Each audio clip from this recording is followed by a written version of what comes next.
For centuries they lived here, isolated and forgotten, scattered in small groups or families. There have never been any roads or paths here, and the only way to get from one settlement to another is along the small rivers that flow into the Napo.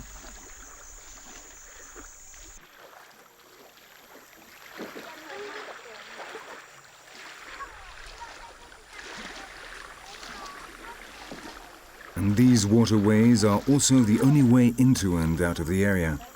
But the Guarani are not good sailors, have never undertaken long journeys, and have had virtually no contact with other tribes.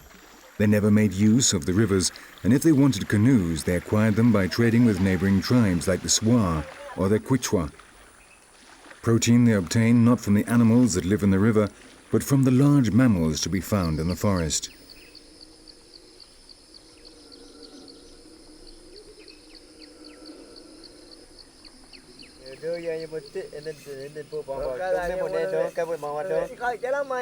Until about a year ago, Ñame and his family lived in Quehueiriono, one of the most important settlements along the Shiripuno, a tributary of the Napo. But natural resources were running out and were not enough to feed the 160 members of the community. So Ñame decided to move out and settle in a different place, 2 days' walk from Quehueiriono.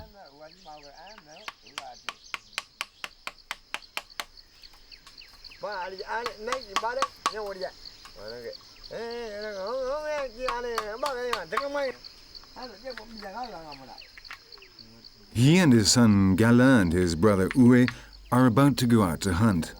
They live by hunting and on the plants that grow wild, which make up 90% of their diet.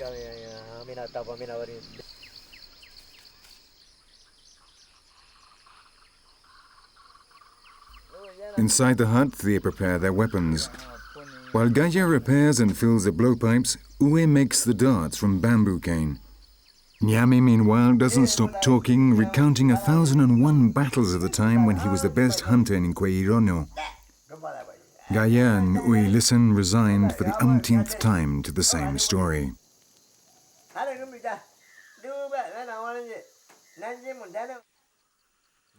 Today, the majority of young men have rifles and shotguns and have given up the blowpipes, now used only by the oldest members of the tribe.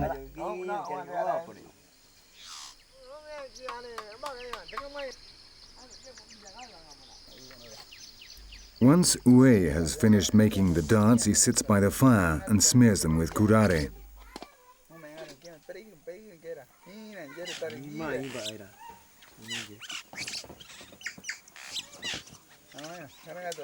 Curare is a powerful, deadly poison which paralyzes the nervous system, blocking the muscles of the diaphragm, so the animal dies of suffocation.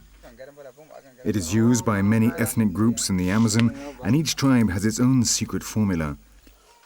Some use a base of poisons from frogs and snakes, though the Guarani use the root of the maracure, a highly toxic plant.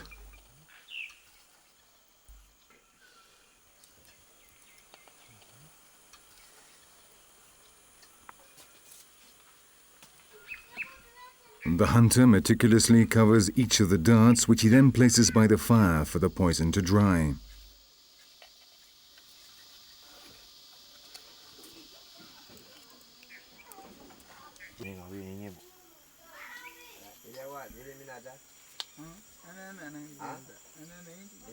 The next step is to put a ball of cotton on the end of each arrow to plug the blowpipe, so when they blow, the arrow will come out with force and speed.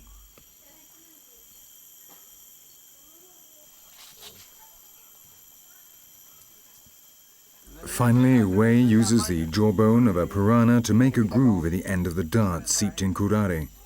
When the dart hits a monkey, its first reaction is to try to pull it out, and because of the groove, the tip of the dart breaks off and remains inside the animal.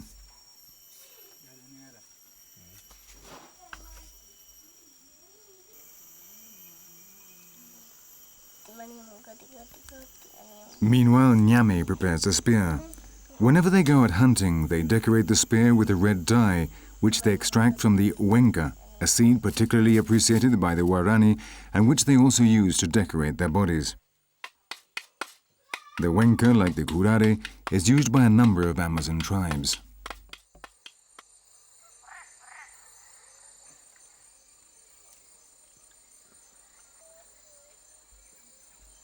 Everything is ready for the hunt. All they have to do now is to check the blowpipes are not blocked or bent. Wei comes out of the hut and chooses as a target a tree trunk about 20 meters away. Shooting with the blowpipes is the Waorani's favorite pastime, and they're always competing to see who is the best marksman.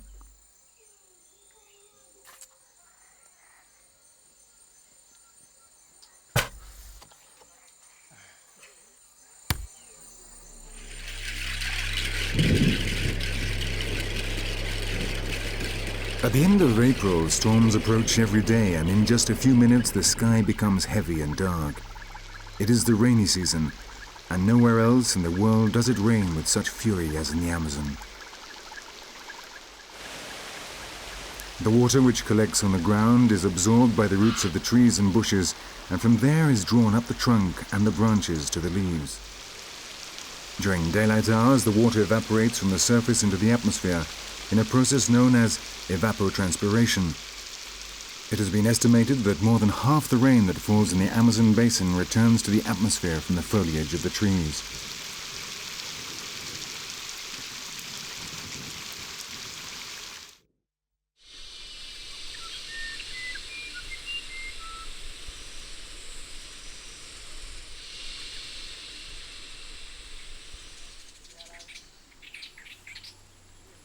The next morning, Ñame, his younger son Moi, Ue and Gaya leave Nenkipari and go deep into the forest.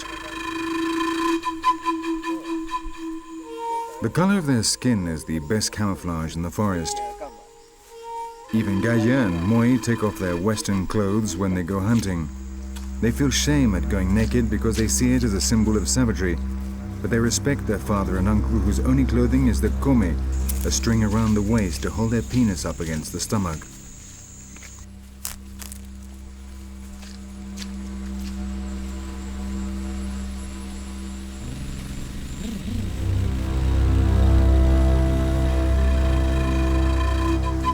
The Waorani are incredibly superstitious, and dreams are also important when it comes to hunting. They can tell the hunter where to hunt, and he must be able to interpret them. Dreaming of falling in love or seeing a woman are signs of good luck, while dreaming of the dead is a sign of danger.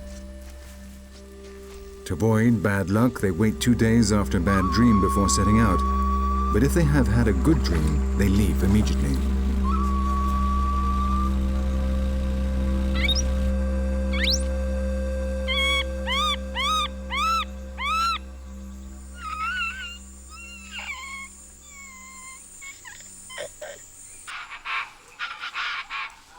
They find the animals thanks to their tracks and the smell they leave on the ground, the plants and the trunks, the noise they make as they move across the ground or in the trees, and from the fruits they leave behind, half-eaten.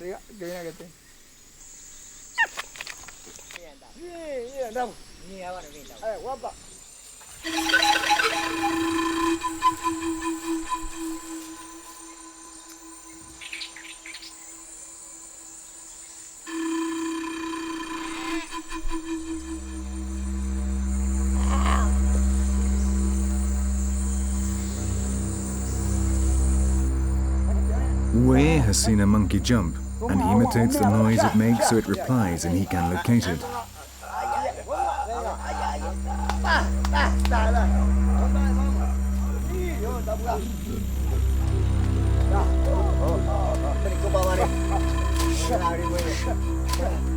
The hunters have found a family of monkeys.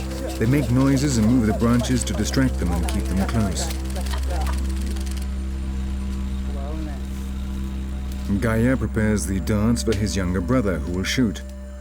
The target is not an easy one because the monkeys are constantly moving. Moi follows the movements of the monkeys, watched carefully by his father.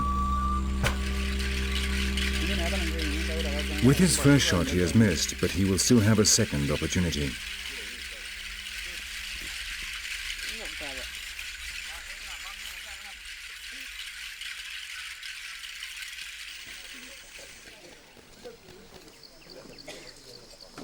While the 4 hunters continue to try to shoot down a monkey, the women remain in the village looking after the children and doing the domestic chores.